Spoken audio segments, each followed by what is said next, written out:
Tension in strings, vector application. Here's a very interesting question. A 500 Newton sign is suspended from a metal rod as shown. The rod is supported by a GUI wire that makes an angle of 50 degrees with the wall.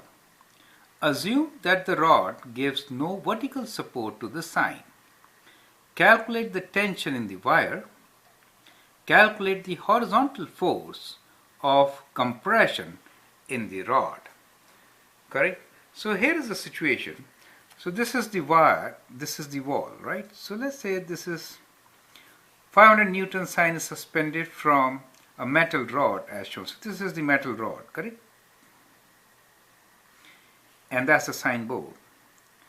500 Newton force is acting downwards. So we have a force of 500 newtons. So this force can be translated anywhere. So we'll assume that this line represents the force of 500 newtons. Do you understand? So we will make vector diagram from here. So our vector diagram is, this is the downward 500 Newton force. And then that is the tension in the string. And this becomes the compression, you see, and that is the tension. It's kind of like this. Now here we have 500 newtons acting downwards, that is 500 newtons, and this is the tension in the string which we need to find, and the string makes an angle of 50 degrees. Now since rod is not supporting any vertical thing, so vertical force is totally along this, and that will be taken care by this tension and that compression, correct? So because the sign board is kind of weight is like this. So forces can be translated, right? So this is the force we'll see along this axis. What do we need to find? We need to calculate the tension in the wire. Let this be T.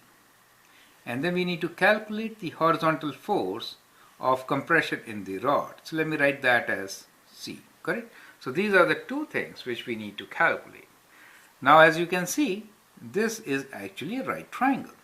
So in this triangle, T is the hypotenuse, 50 is the angle, 500 is the adjacent side, correct?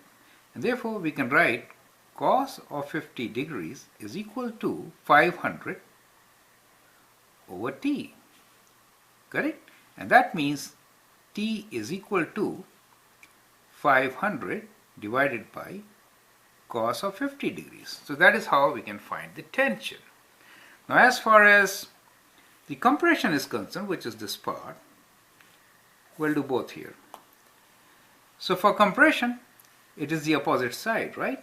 So sine of 50 degrees is equal to, not sine, tan. When we are comparing C and the adjacent side, then tan of 50 degrees will be equal to C over 500, correct? And C, the compression, is equal to 500 times tan of 50 degrees, right? So use your calculator and calculate both the answers. So tension is 500 divided by cos of 50. So we get this equal to 777.86. So let me write this as 778, right? So that becomes the tension in newtons, right? And as far as the compression is concerned, it is 500 times tan of 50, which is 595.8, right? So this is 595.8, so I'm writing this as equal to 596 newtons, correct? So that is how you can solve this question, right? So think like this, that vertical force is along this side, and then we have tension as a hypotenuse and compression as the opposite side of 50, and then solve the triangle and get both the answers, correct? So that is how it is to be solved. Thanks and all the best.